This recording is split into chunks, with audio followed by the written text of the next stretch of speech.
नमस्कार, स्वागत है आपका एएनबी न्यूज में। आप देख रहे हैं मध्य भारत और मैं हूं आपके साथ सदफ फातिमा। बुलेटिन की शुरुआत करेंगे। मध्य प्रदेश के मुख्यमंत्री मोहन यादव ने कहा कि यह हमारा सौभाग्य है कि मालवा के होलकर समाज की महारानी अहिल्याबाई की 300वीं जयंती मनाई जा रही है। दुनिया ने उनके उदार दृष्टिकोण को देखा है। उन्होंने कठिन परिस्थितियों में एक अच्छे शासक की भूमिका निभाई।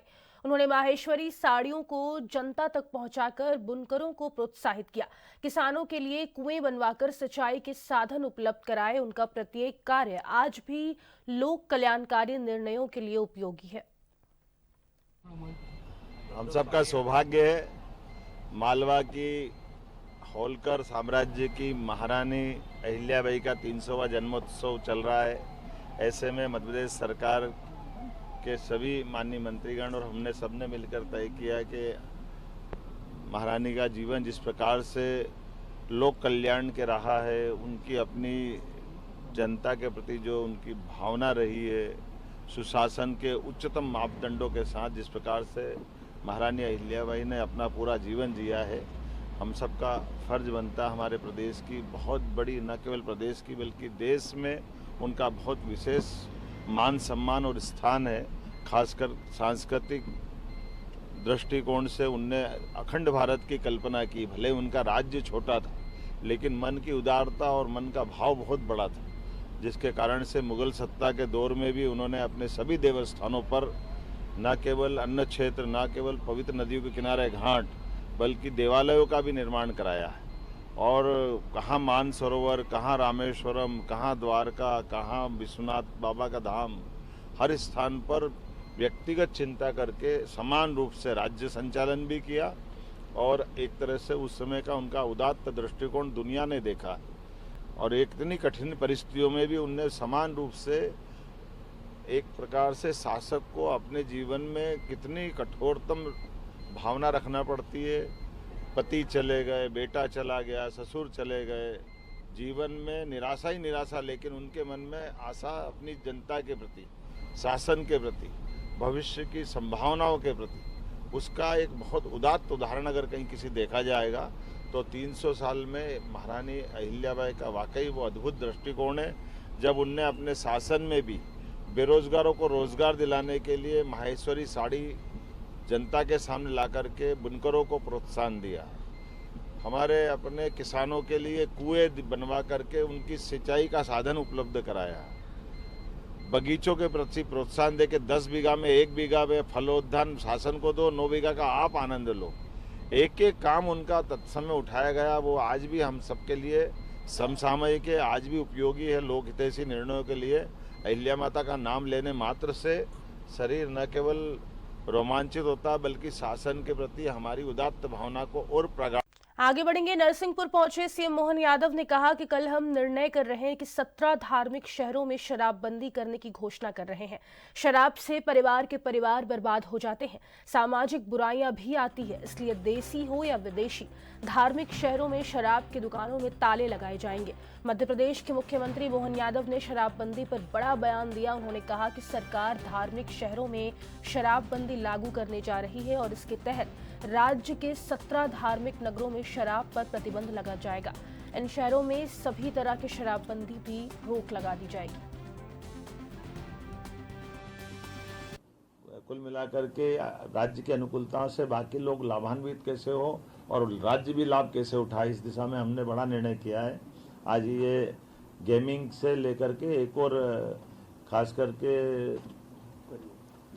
हाँ, और आखिरी एक बड़ी जिसके आपको सबको इंतजार है, हमने तय किया कि धीरे धीरे करके राज्य से आगे जा कर के शराबबंदी की तरफ राज्य बढ़े। उस सिलसिले में हमने नीतिगत निर्णय लिया कि पहले चरण में जो 17 हमारे अलग अलग प्रकार के नगर हैं, उन नगर से नगर पालिका, नगर परिषद, नगर पंचायत, इनके अंदर शराब की दुकानें बंद कराएंगे और इन दुकानों को दूसरी जगह शिफ्ट भी नहीं करेंगे। ये हमेशा के लिए बंद कराने का इसमें निर्णय किया है। इसमें 17 धार्मिक नगरों में से 1 नगर निगम है, 6 नगर पालिका है, 6 नगर परिषद है, 6 ग्राम पंचायत है। और ये जैसे उज्जैन नगर निगम संपूर्णतः शराब की दुकानों से बंदी रहेगी। दतिया नगर पालिका, यहाँ भी यही पूरी शराबबंदी रहेगी। पन्ना ये भी नगर पालिका है, नगर पालिका क्षेत्र में शराब की दुकानें बंद रहेगी। मंडला नगर पालिका, मुल्ताई नगर पालिका, मंदसौर पशुपतिनाथ की नगरी ये भी इसी प्रकार से इनके साथ बंद रहेगी।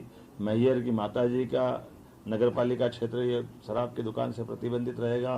ओंकारेश्वर की नगर परिषद, महेश्वर की नगर परिषद, मंडलेश्वर की नगर परिषद, ओरछा और चित्रकूट की नगर परिषद और अमरकंटक, खास करके चित्रकूट और अमरकंटक हम सब ध्यान दें इस मामले में।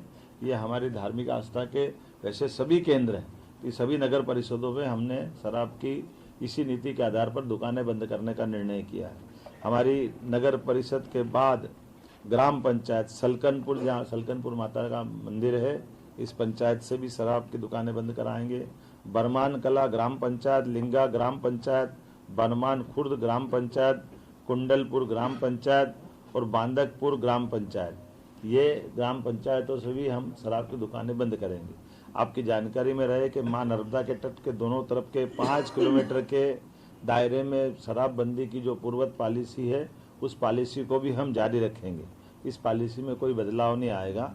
कुल मिलाकर के प्रदेश भर से जो मैंने आपके बारे में बताने का प्रयास किया है कि हम ये शराबबंदी का राष्ट्रीय स्वास्थ्य मिशन के अंतर्गत फाइलेरिया उन्मूलन अभियान के तहत सामूहिक दवा सेवन गतिविधि 10 फरवरी से 28 फरवरी तक आयोजित की जाएगी। इसी क्रम में छत्तीसगढ़ के मुंगेली में फाइलेरिया उन्मूलन कार्यक्रम चलाया जा रहा है, जिसमें स्वास्थ्य विभाग द्वारा हर ब्लॉक में जाकर कैंप के माध्यम से लोगों को जागरूक कर रहे हैं, साथ ही दवा खाने के लिए प्रेरित कर रहे हैं।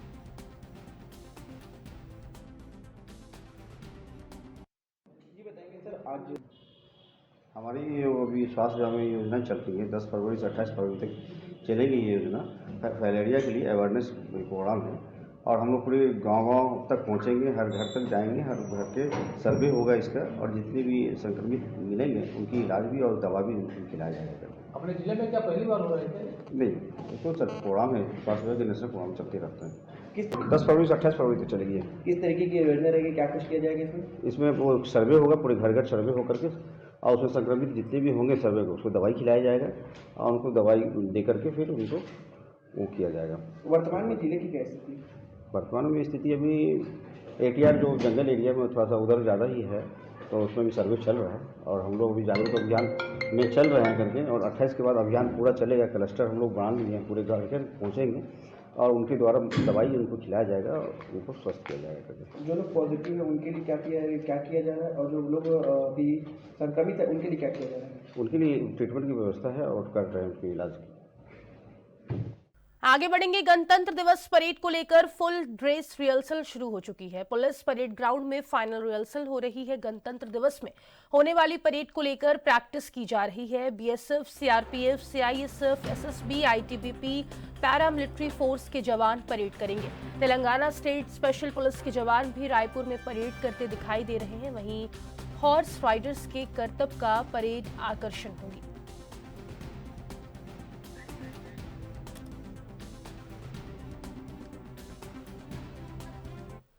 खेड़ी के मस्तेपुरा में अवैध उत्खनन लगातार जारी है। भोपाल कलेक्टर की रोक के बावजूद अवैध उत्खनन हो रहा है। खनिज अधिकारियों की मिलीभगत से अवैध उत्खनन ग्रामीण क्षेत्रों में हो रहा है। जिला प्रशासन मूक दर्शक बना हुआ है। वहीं ग्रामीण क्षेत्रों में ट्रकों की आवाजाही से गांववासी भी परेशान है।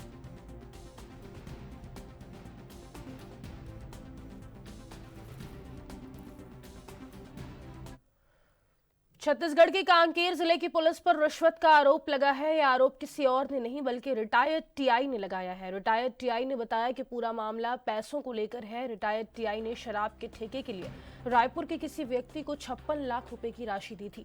ठेका तो नहीं मिला, लेकिन उक्त व्यक्ति पैसा वापस नहीं कर रहा है। इस मामले को लेकर रिटायर्ड टीआई और बेटे ने थाना में शिकायत की। वहीं मामले में बयान लेने बुलाने के बाद रिटायर्ड टीआई के बेटे से 2 लाख रुपए रिश्वत की मांग की गई। रिश्वत मांगे जाने से नाराज टीआई ने मीडिया के सामने पुलिस पर आरोप लगाते हुए रिश्वत मांगे जाने की बात कही, जबकि उक्त टीआई रिटायरमेंट के पूर्व उसी थाना कोतवाली थाने में कोतवाली प्रभारी के पद पर पदस्थ रह चुके हैं। जी, मैं रिटायर्ड टीआई आरपी सिंह थाना कांकेर से ही रिटायर हुआ हूँ 2018 में वीआरएस। और मैं ये शिकायत लेके गया था कि एक राजू नायडू करके व्यक्ति रायपुर का 2019 में मेरे लड़के से पैसा लिया था कि शराब का मैं ठेका दिलवाऊंगा, इसलिए 60-70 हजार रुपया उन्होंने लिया था, 60-70 लाख रुपया। और इस बीच में वो क्या किया, पैसा तो ले लिया और वो दिलवाया भी नहीं, ठीक। और नहीं दिलवाया तो हमने बोला भाई कि हमारा पैसा रिटर्न कर। तब से वो हाँ ना करते, कभी लाख कभी 1.5 लाख, कभी देता है कभी नहीं देता है, इस टाइप का था। और कुछ पैसा उसमें से उसके बेटा के नाम से खाते में गया है, ट्रांसफर हुआ है और उसको भी दिए, पूरा लेखा जोखा हमारे पास है। तो इस संबंध में हमने क्या किया कि 11 तारीख को 1-1.5 महीना पहले मैं रिपोर्ट थाने कांकेर में एक आवेदन राजू नायडू और उसके बेटे के खिलाफ दिया था, उस तमाम दस्तावेजों के साथ। राजू नायडू का एग्रीमेंट भी है कि हाँ मैं इतने दिन में दे दूंगा, पिछले साल ही उसने अगस्त में देने का वादा किया था लेकिन नहीं दिया। तो जब इसकी शिकायत हुई तो हमको 10 तारीख को फोन आता है सब इंस्पेक्टर साव करके है। उन्होंने कहा कि सर वो जांच करना है आपके बेटा। तो मैंने कहा बेटा मेरा शनिवार इतवार को आता है, नारायणपुर में है, तो ठीक है सर आते हैं तो लेके आ जाइए। तो मैं अपने बेटा के साथ 11 तारीख को हम लोग 11 बजे गए, तो सब इंस्पेक्टर सोम मिला अपने केबिन में, जांच जहां का जांच अधिकारी है, और उसने बताया कि भाई मैंने कहा ये तो FIR बनता है 420 का, आप कार्रवाई कर, चूंकि मैं पुलिस विभाग में रहा हूँ। इस अभी पता चला है कि एक भूतपूर्व निरीक्षक मीडिया में इस तरह का आरोप लगा है कि थाने में कुछ पैसे की डिमांड को लेकर उनके कंप्लेंट पे कार्रवाई नहीं किया गया है। इस संबंध में फाइल बुलाया गया है। प्रथम दृष्टया लेन देन का मामला है, इसलिए FIR नहीं हुआ है ऐसा ज्ञात हुआ है, लेकिन इस आरोप का अच्छी तरह से जांच किया जाएगा और आगे कार्रवाई किया जाएगी।